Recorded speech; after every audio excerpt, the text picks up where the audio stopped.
voy a pedirles de que busquen en sus Biblias la carta del apóstol Pedro, la primera carta del apóstol Pedro.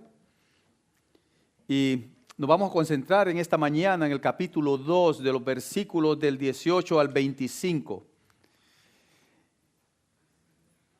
Hemos estado hablando de cómo ser cristiano en un mundo no cristiano, ¿no es así? Todas estas semanas que hemos estado hablando o predicando sobre la carta del apóstol Pedro, nos hemos concentrado en eso, cómo ser cristiano en un mundo no cristiano. Y lo que hemos visto prácticamente en cada página y en cada versículo hasta ahora es que ser cristiano significa hacer una diferencia en nuestro entorno.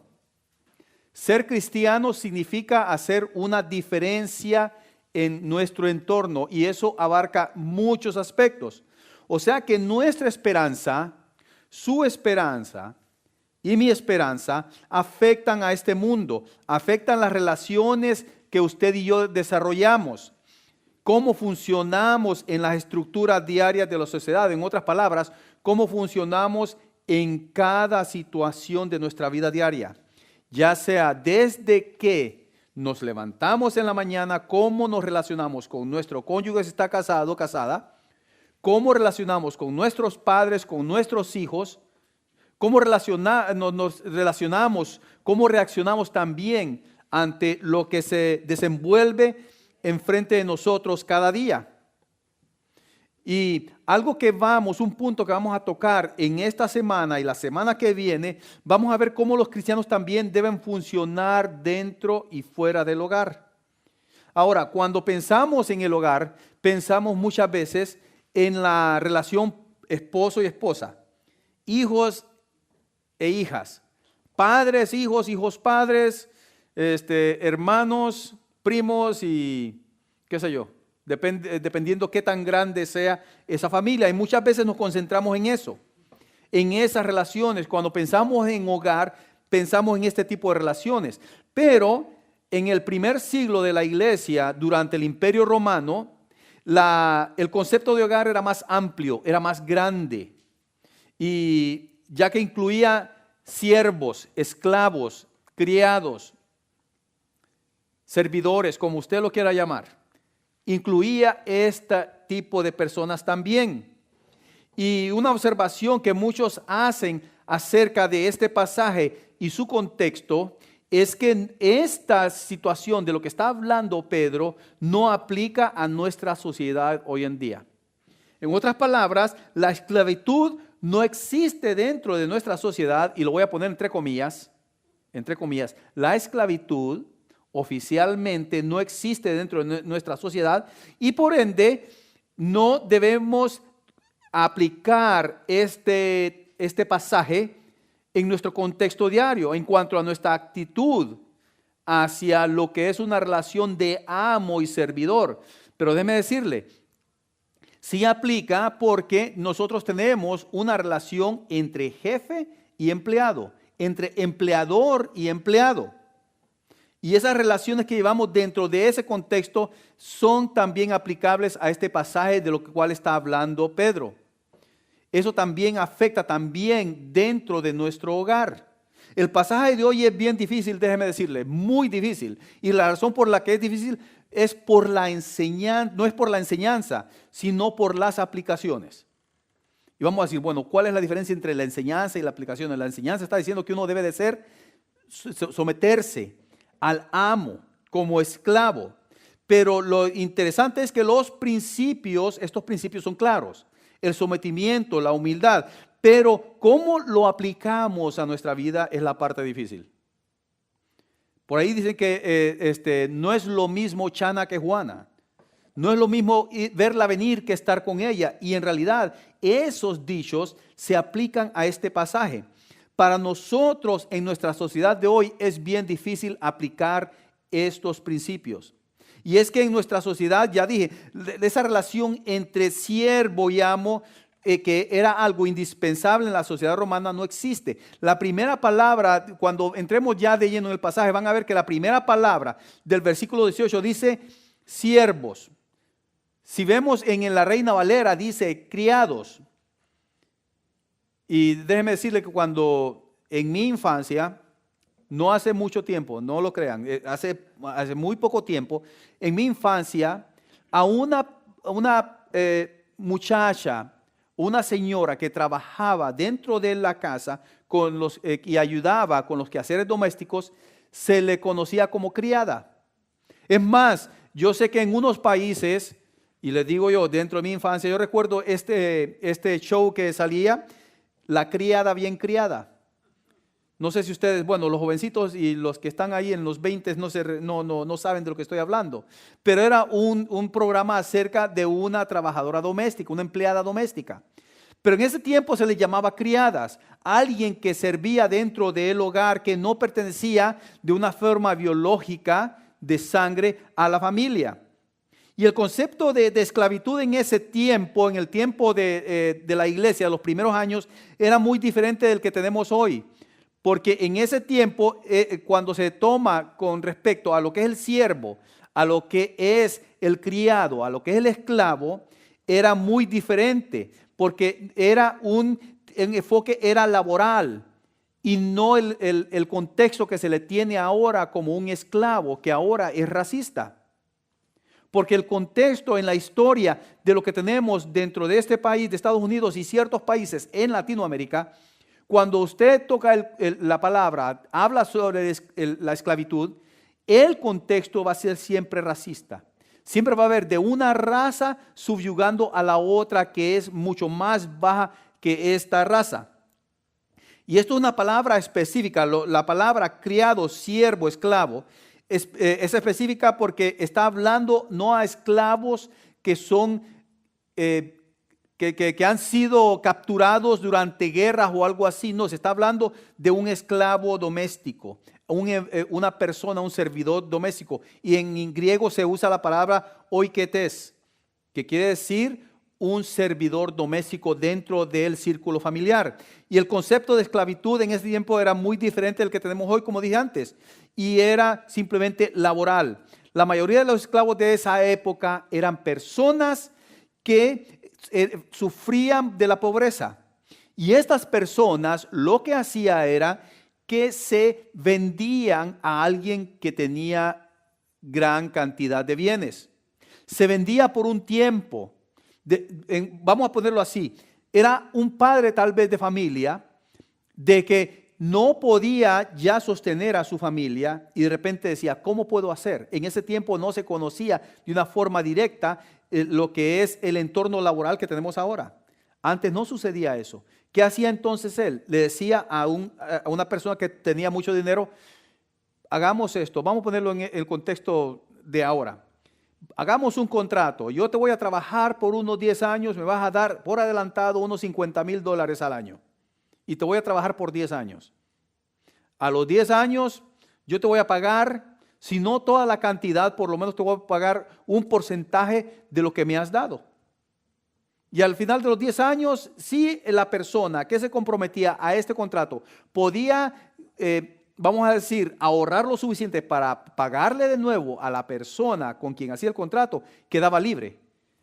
Si no era así, entonces esa persona seguía bajo ese contrato hasta que pudiera pagar esa cantidad por la cual quedaban ellos de acuerdo.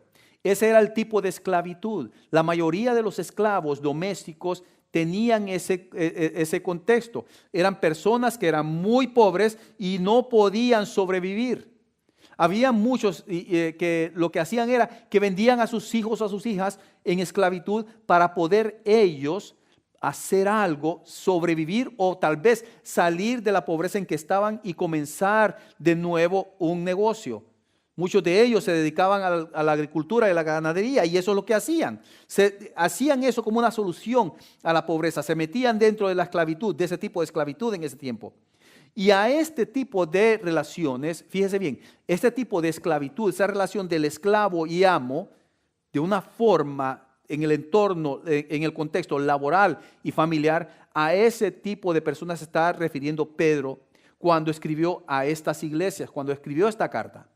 Los esclavos cristianos, les está diciendo en otras palabras, debían relacionarse con sus amos de una manera diferente a los demás.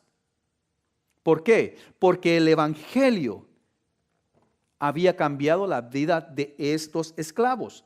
El evangelio había cambiado sus vidas en su forma de pensar y en su forma de actuar. Pedro les dice que deben de actuar de acuerdo a su nueva fe, de acuerdo a su nueva identidad, de acuerdo a su nueva vida. Un ejemplo muy claro es la carta de Pablo que le escribe a Filemón con relación a su esclavo Onésimo. Si ustedes han leído, esta carta es bien cortita y habla acerca cómo Onésimo, que era un esclavo, huyó de su amo Filemón. Y da la casualidad, y entre comillas, que se conoce con Pablo en Roma. Y da la casualidad otra vez de que Pablo es hermano en Cristo de Filemón. Qué pequeñito es el mundo. Y es ahí donde Pablo escribe esta carta a Filemón acerca de Onésimo. Y ahí podemos ver cuál era la relación de Onésimo antes de recibir a Cristo como su Señor y Salvador. ¿Qué tipo de esclavo era? ¿Qué tipo de siervo, de criado era? Este muchacho era bien rebelde. Este parecía que era guerrillero. Pero cuando Pablo lo manda de regreso a Filemón, este Onésimo va con una nueva identidad. Es más, llevaba un nuevo ID. Esto nos dice que no importa cuál sea nuestro estatus social, todos estamos llamados a vivir de manera que las personas puedan ver en usted y en mí a Cristo Jesús. Eso es lo que le está diciendo Pedro. Hey, tienen una nueva identidad. Ustedes son una nueva persona. Ahora ustedes, por eso es que son llamados cristianos. Están siendo un Cristo pequeñito, porque recuerden también el apóstol Pablo dice que nosotros debemos de crecer a la estatura de Cristo. Y dice, ustedes son unos Cristos pequeños y por ende tienen que comenzar a reflejar a Cristo en sus vidas. ¿Y cómo? ¿Cómo podemos reflejarlo? Pedro les dice, a través de vuestras buenas obras, las cuales glorifican a Dios y en el día de la visitación. Por esa razón podemos decir que lo más cercano que tenemos a la relación entre esclavos y amos hoy es probablemente un empleado y su jefe. En este aspecto, en este tópico nos vamos a detener. Esa relación entre un empleado y su jefe. Puede llamarle usted, ahora en estos días se escucha denigrante decir, entre su amo y su criado. Y eso está relacionado con el trabajo, pero quiero que quede claro, aunque Pedro estaba hablando, refiriéndose a una relación entre esclavos y amos, estos mandamientos están vigentes para todos nosotros, pues se refiere no a la relación en sí de un empleado con su amo, pero la actitud como cristianos que nosotros debemos de tener dentro del trabajo, dentro de esa relación laboral. Actualmente tenemos tantas estructuras en nuestro país, en este país, estructuras sobre los recursos humanos. Podemos ver que hay muchas leyes, podemos ver que hay muchos sindicatos que se dedican en cierta forma, no al 100%, a cuidar los intereses del empleado, del trabajador. Se forman sindicatos y tienen ese propósito de proteger en cierta forma los intereses de los trabajadores, pero en cierta manera también los intereses de los jefes. Pero en este pasaje el Señor nos está instruyendo sobre cómo vivir de tal manera que nosotros le glorifiquemos en nuestra relación con nuestros jefes y empleados. Vea lo que dice el versículo 18 de 1 Pedro capítulo 2. Dice así: criados, estad sujetos con todo respeto a vuestros amos, no solamente a los buenos y afables. En esto puede decir no solamente a los buenos que son buena gente, que son buena onda. Dice, sino también a los difíciles de soportar, sino a aquellos que son como una patada en el hígado, vamos a ponerlo así. Criados, estad sujetos con todo respeto a vuestros amos, no solamente a los buenos y afables, sino también a los difíciles de soportar. Tengamos un momento de oración, hermanos. Padre bendito, Señor, tu palabra es clara. Es clara en el propósito y mensaje que lleva. Y Señor, este tema es difícil. Es difícil porque nos enfrenta, Señor, a tomar decisiones, a tomar actitudes, Señor, que van tal vez muy en contra de nuestros deseos, pero a la vez, Señor, que reflejan tu propósito, tu voluntad con respecto al Evangelio. Padre Celestial, pido, bendito Señor, que sea tu Espíritu y tu palabra los que hablen, porque son lo importante, lo que más importa, Padre, y que nuestras vidas sean transformadas por medio de tu Espíritu y de tu palabra, en Cristo Jesús. Amén. Esta, como dicen por ahí, esta es una píldora difícil de tragar. Especialmente cuando la Reina Valera, como les dije anteriormente, dice criados. Y como en otras traducciones habla de siervos y en otras a esclavos. Se espera que los esclavos, siervos, criados o empleados, vamos a ponerlo ahora, empleados, cristianos, se sometan humildemente a los que son nuestros amos o nuestros jefes. Y aquí está la parte difícil. Incluso cuando estos jefes, cuando estos amos no se lo merezcan.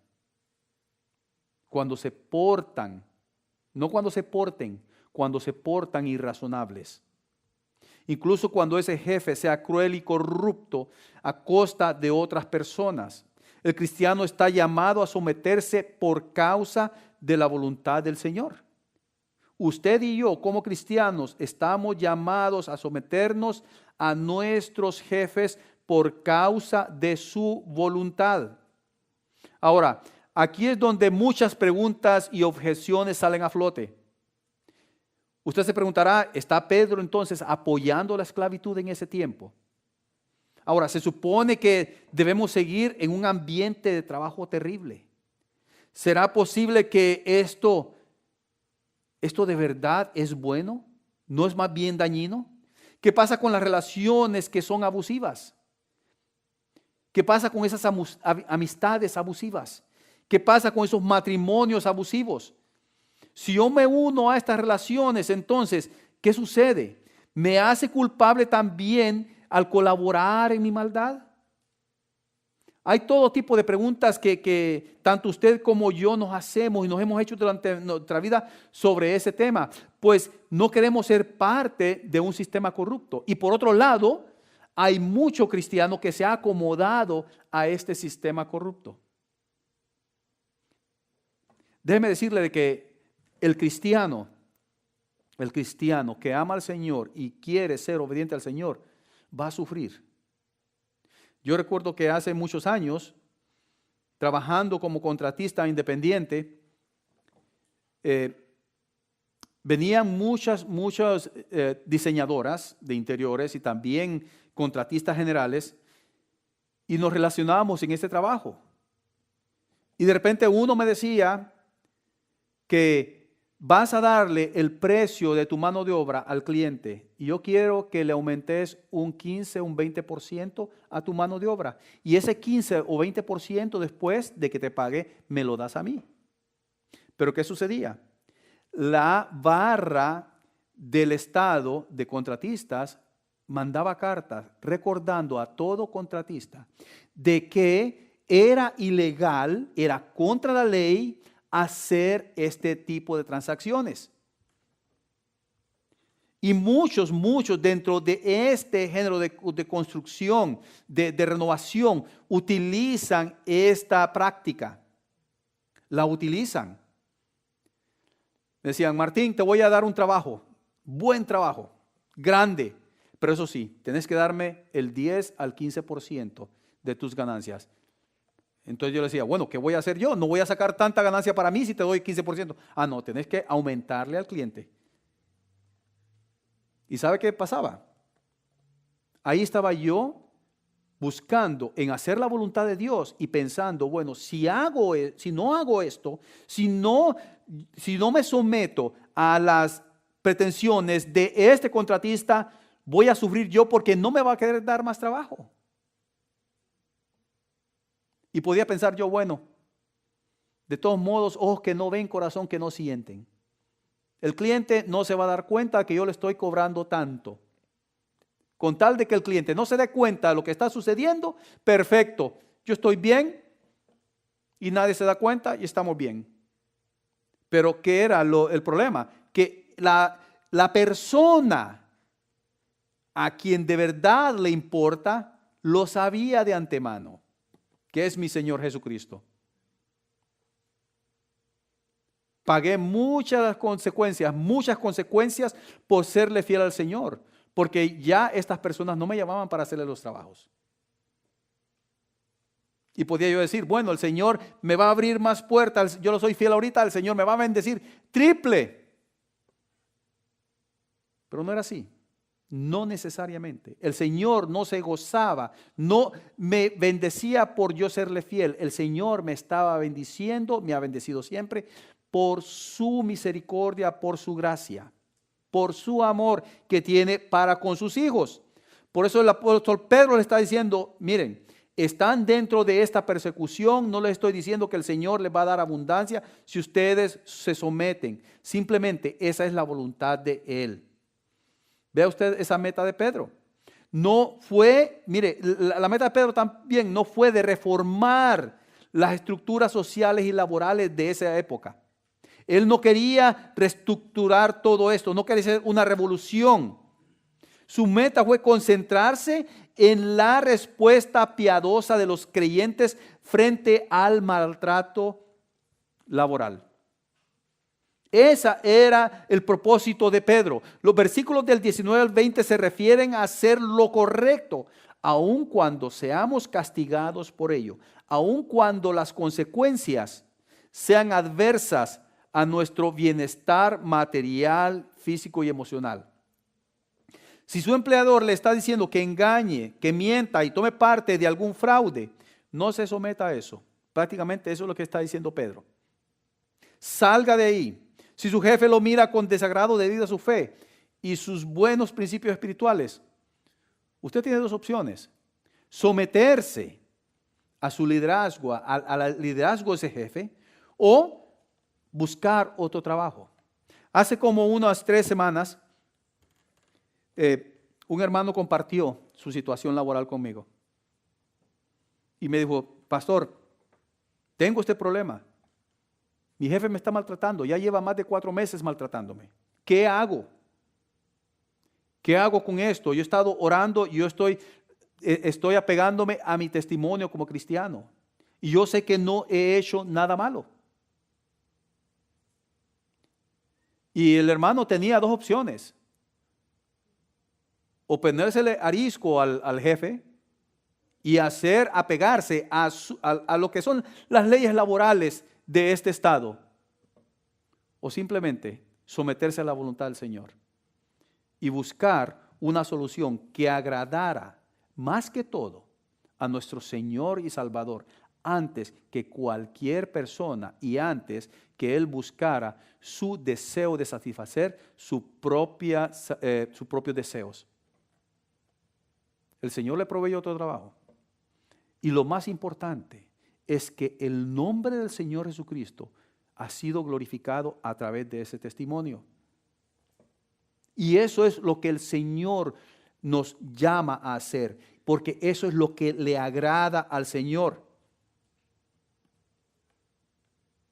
A mí me ha sucedido muchas veces. He tenido que decir no. He tenido que decir no a muchas cosas por esa razón.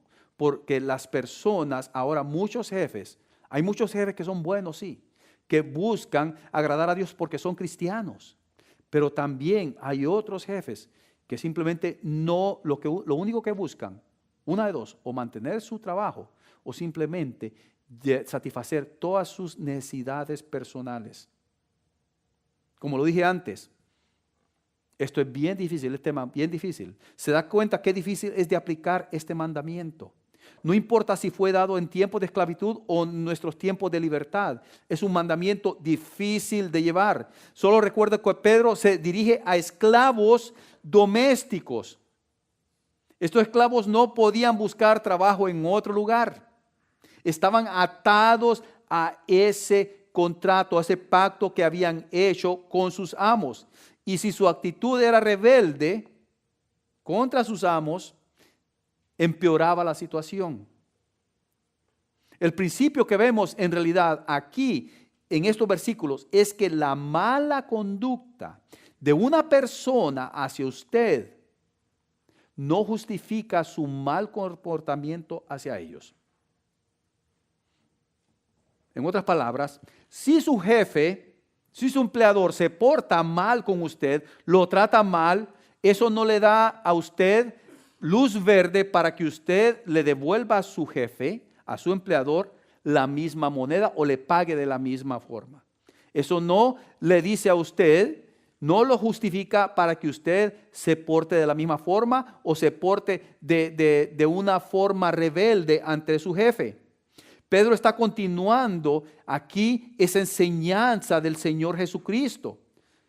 ¿Qué decía el Señor Jesucristo? Bendecid a los que os maldicen. Él nos dio ese ejemplo. Mire, también vemos en la vida de este personaje muy famoso, Martin Luther King Jr. Este es un gran ícono en este país con respecto al movimiento de los derechos civiles. Él estaba luchando en contra, mejor dicho, a favor de los derechos civiles de la misma forma que Malcolm X lo estaba haciendo. Pero la diferencia es que Martin Luther King Jr. lo estaba haciendo enfocándose en la no violencia. En otras palabras, a pesar de que él fue maltratado, a pesar de que él fue atacado físicamente, moralmente, psicológicamente, espiritualmente, él nunca tomó represalias en contra de sus agresores. La mala conducta de otros hacia él no dio lugar para que él tuviera o desarrollara un comportamiento pecaminoso. Y esa es la respuesta que un cristiano debe de tener en este mundo no cristiano. En otras palabras, no es buscar la justicia humana, sino buscar la sumisión que agrada a Dios. Incluso cuando esto no parezca justo, cuando esto implique más problemas para nosotros. Usted puede estar diciendo, esto es cosa de locos. De veras. ¿Quiere saber por qué? ¿Quiere saber por qué? Porque la sumisión es natural en el ser humano. Todo ser humano no quiere, perdón, la sumisión no es natural en el ser humano. En otras palabras, el ser humano lo que menos quiere es someterse a alguna autoridad. El pueblo de Israel, el pueblo de Israel en su naturaleza siempre fue rebelde. Durante los 40 años en el desierto, ¿cómo lo llamaba el Señor? Un pueblo de dura cerviz. O sea, de que ellos no podían inclinarse ante el Señor. Cuando ese dura cerviz, el Señor quería que ellos se inclinaban y ellos simplemente ponían una presión hacia atrás en su cabeza para no inclinarse. Y este pueblo también luchó cuando en los 200 años antes del Señor estaban sometidos por el imperio seleucida, y estos, un grupo de subversivos, vamos a decirlo así, o de rebeldes, se levantaron para pelear, luchar contra Seleuco, y este grupo eran los macabeos. Otros grupos también se levantaron, los celotes durante el tiempo del Señor se levantaron, y porque ellos se rehusaban a someterse, finalmente el imperio romano, ¿qué hizo? Mandó a Tito a que simplemente sitiara a Jerusalén en el año 70, le metiera fuego, quemara a más de 2 millones de judíos dentro de la ciudad de Jerusalén. Por la rebelión, por ser personas que no se sometieron a este mandato. Lo mismo ha sucedido y sigue sucediendo en nuestros tiempos en Nicaragua. En este último mes han sucedido revueltas, más de 60 personas han muerto. ¿Por qué? Porque el pueblo está rebelándose, no se somete al gobierno. Porque este gobierno ha puesto un decreto de aumentarle las tarifas, los costos a lo que es el seguro social. Más de 60 personas han muerto y la rebelión contra el gobierno sigue. Ahora, quiero aclarar algo. No estoy diciendo de que las rebeliones no son buenas o van en contra de la voluntad del Señor. Lo que estoy diciendo es que nosotros debemos de tomar con pinzas todas estas situaciones de una forma individual y revisar qué es lo que agrada a Dios y qué es lo que no agrada a Dios. Pero adivinen una cosa, nosotros como cristianos tenemos una herencia más profunda que cualquier cultura o tradición, que cualquier naturaleza humana que hay en nosotros.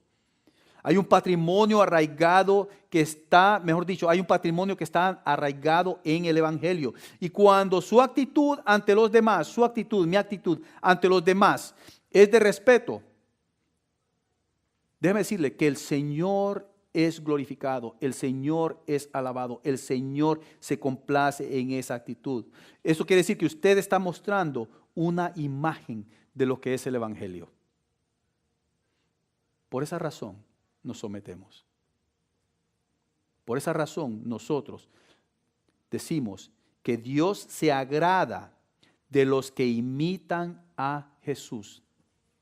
Dios se agrada de aquellos cristianos que imitan al Señor Jesús. Nuestras vidas están destinadas a dar una imagen del Evangelio de Cristo.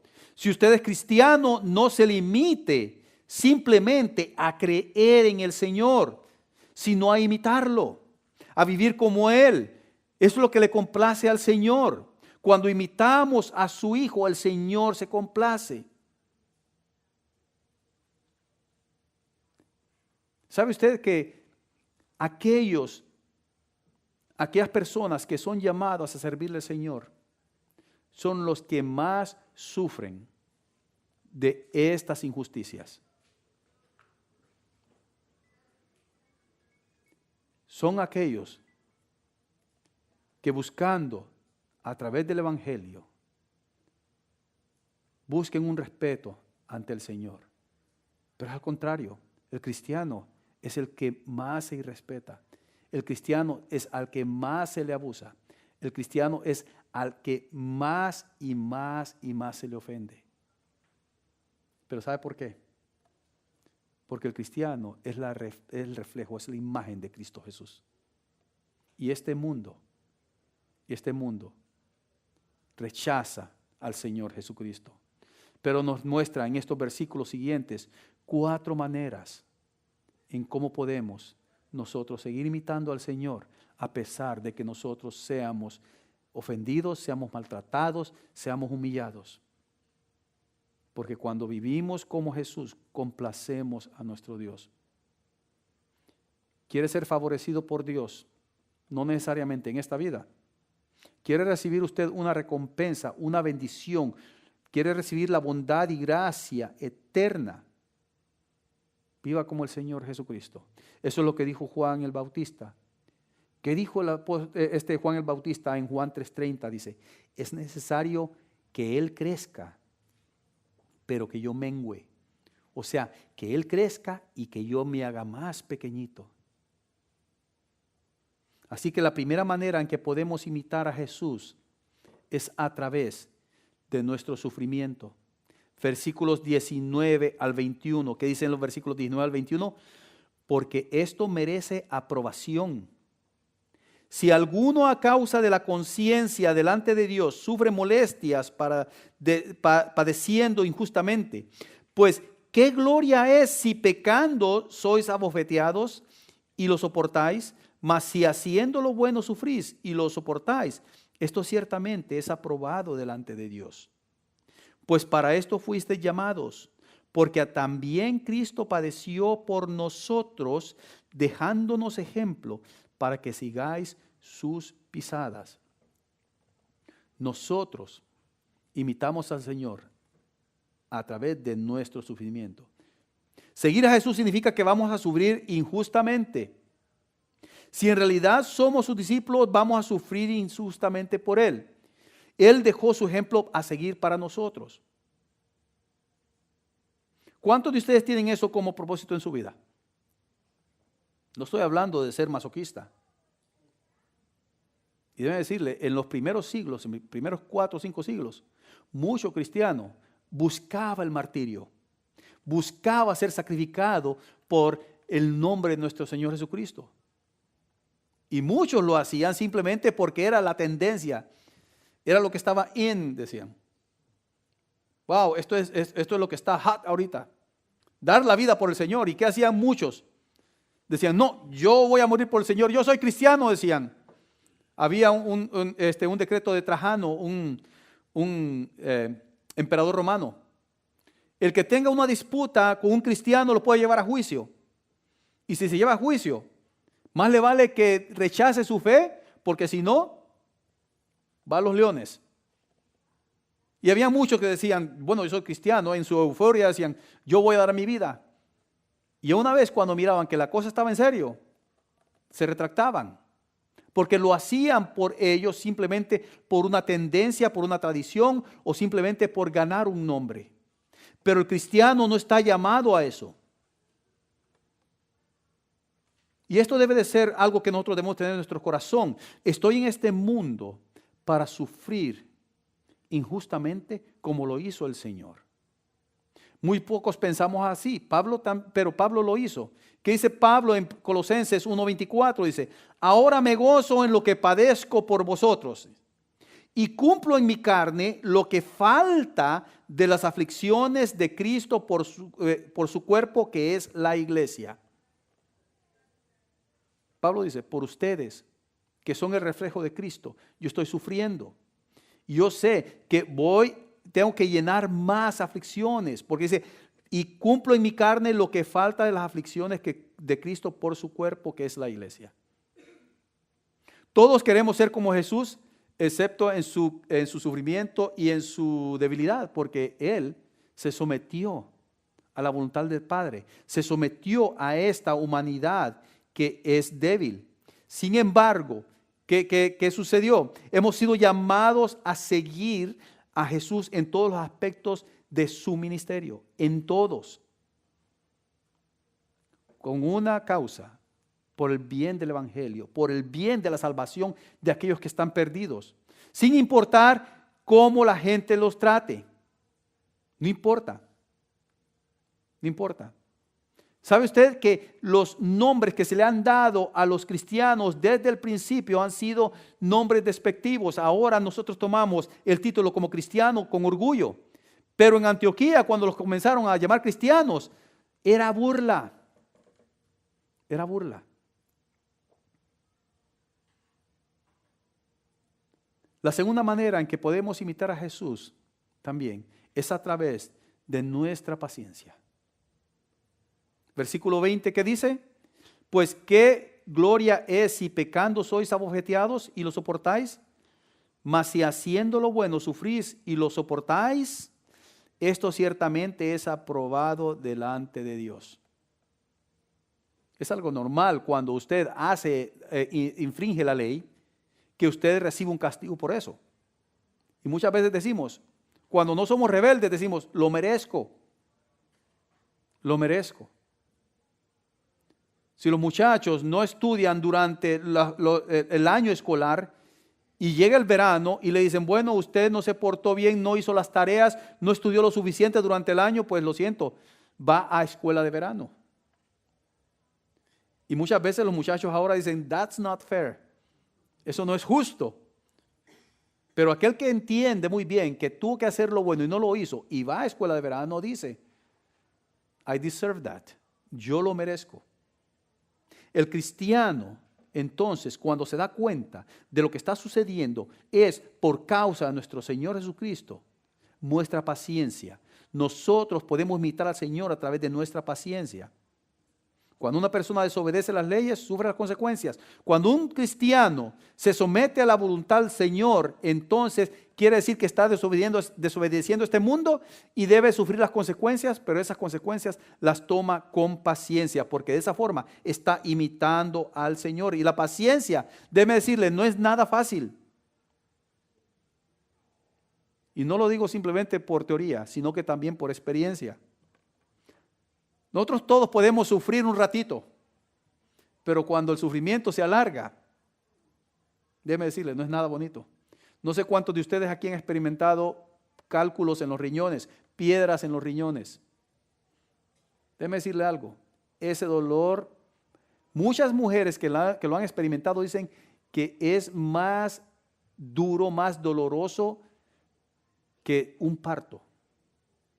O sea que yo puedo decir lo que han experimentado las mujeres en el parto con respecto al dolor. Pero déjeme decirle, con ese dolor uno no puede estar acostado, sentado, parado en cuclillas de cabeza, porque ese dolor es profundo. No hay nada que lo pueda aliviar. Es ahí donde uno es probado su paciencia. De la misma forma, el cristiano, cuando está sufriendo por imitar al Señor Jesucristo, necesita paciencia para poder soportar todo ese sufrimiento. Eso requiere entonces que su enfoque, su esperanza, esté puesta en el Señor Jesucristo. Romanos 8:18, ¿qué dice? Pues tengo por cierto que las aflicciones del tiempo presente, dice, no son comparables con la gloria venidera que en nosotros ha de manifestarse. El apóstol Pablo entendió, un momentito, yo solo voy a vivir unos 70, 80, 90 años, 100 años, no sé. Y en este mundo, a causa de mi Señor Jesucristo, yo voy a sufrir. Y sí que sufrió este hombre.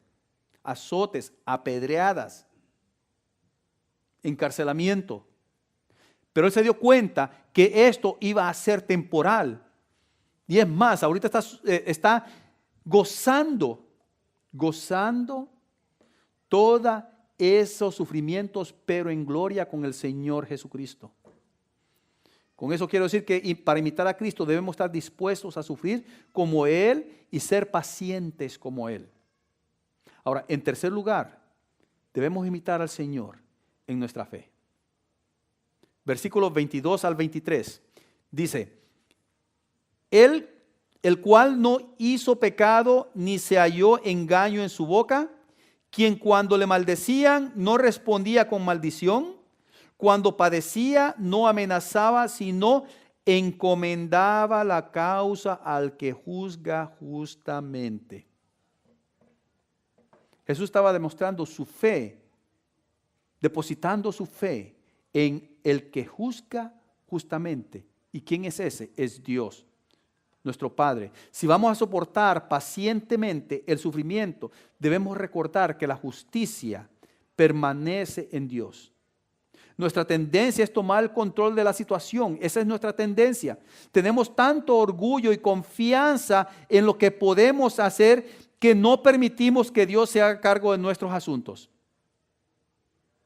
Y esta es una frase, honestamente, es una frase que nosotros decimos y es algo natural en nosotros. Señor, toma control de mi vida o toma control de esta situación. ¿Qué implica eso? ¿Qué estoy diciendo yo? ¿Sabes qué, Señor? He tenido control yo, he querido tener el control yo, pero ya no puedo, toma el control vos. Eso es lo que estamos implicando. Ahora, ¿cuál es nuestra primera reacción cuando alguien le trata mal a usted?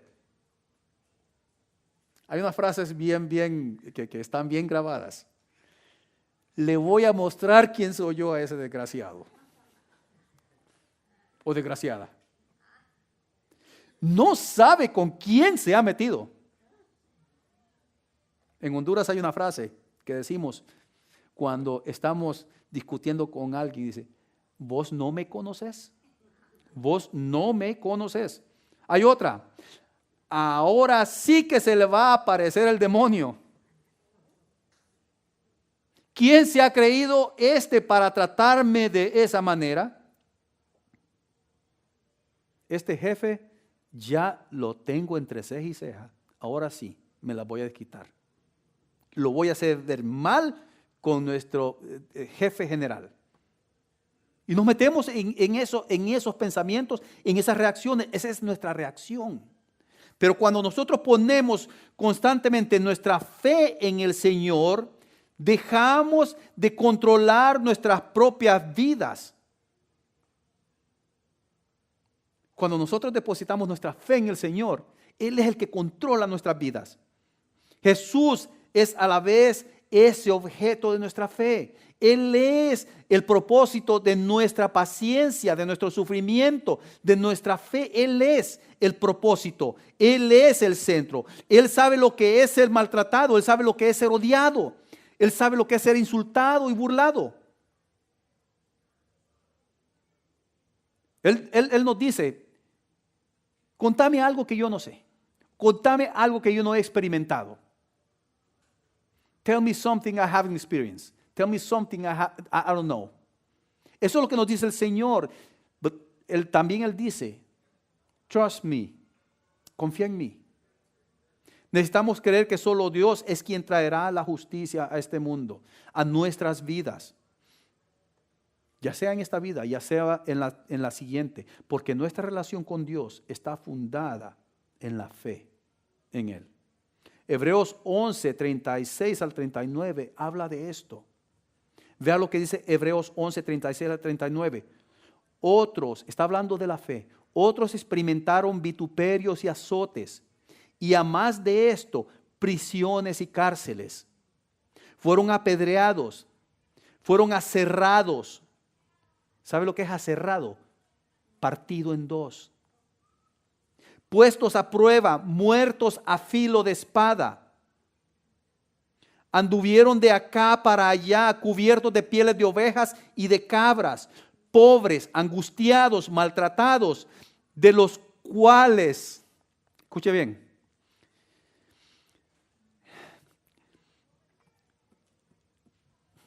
de los cuales el mundo no era digno, errando por los desiertos, por los montes, por las cuevas y por las cavernas de la tierra. Y todos estos, aunque alcanzaron buen testimonio mediante la fe, no recibieron lo prometido. Y cuando dice no recibieron lo prometido en esta vida, no recibieron reconocimiento en esta vida, pero alcanzaron buen testimonio mediante la fe. ¿Dónde está fundamentada su fe? ¿En la recompensa de este mundo? ¿En lo que usted pueda alcanzar en este mundo? ¿En la justicia de este mundo?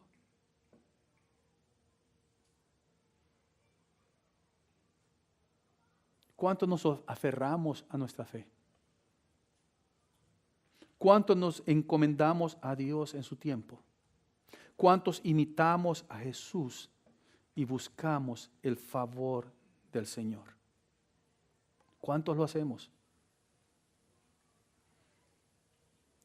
El último punto, la última forma en que podemos imitar a Jesús es en nuestras decisiones morales. Versículos 24 al 25. Quien llevó él mismo nuestros pecados en su cuerpo sobre el madero, para que nosotros, estando muertos a los pecados, vivamos a la justicia, por cuya herida fuisteis sanados. Porque vosotros erais como ovejas descarriadas, pero ahora habéis vuelto al pastor y obispo de vuestras almas. Jesús derrotó con su muerte y resurrección el pecado de una vez por todas. De una vez por todas. Ahora vivimos en este tiempo donde estamos muertos al pecado. Y cuando digo muertos al pecado es que nosotros ya no practicamos el pecado.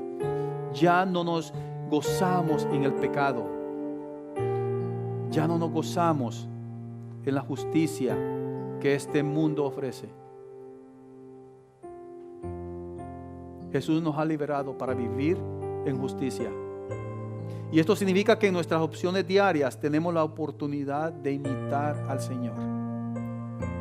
Usted puede imitar, tiene oportunidades a diario de imitarlo a Él, de reflejar la imagen de Cristo en su vida. Jesús venció la muerte y en su resurrección nos dio la victoria en el pecado. Tenemos todo lo que necesitamos nosotros para vivir en justicia, y esa justicia que solo está en Él. De esto es lo que hemos sido sanados nosotros. Él fue el que llevó el castigo por nosotros. Él pagó por nuestro pecado. Pedro estaba parafraseando Isaías 53, donde dice que Él pagó por nosotros, que Jesús es el Cordero inmolado, el Cordero sacrificado. Y por esa razón, Él compró su vida con la suya. Y nos ha llamado para caminar en sus pasos, para que nosotros seamos imitadores de Él, para que en nuestras relaciones laborales el nombre de Él sea exaltado a través de nuestra sumisión, pero a través de nuestra paciencia, de nuestra fe, de todo lo que implica ser un cristiano. Nosotros vamos creciendo en esta vida y necesitamos confiar en el Señor en todos los aspectos de nuestra vida. Necesitamos confiar en Él. Ahora, es muy probable que a través de su actitud en el trabajo, usted no haya glorificado, no haya reflejado quién realmente es el Señor. En su relación, no solamente laboral, pero en su relación también en la familia del Señor, usted no ha reflejado quién realmente es Cristo en su vida. Y hoy puede comenzar a vivir en ese aspecto conforme a la voluntad del Señor. Hoy usted puede comenzar a vivir una vida, a darle honra y gloria en ese aspecto, en esa área de su vida, al Señor Jesucristo. Oremos.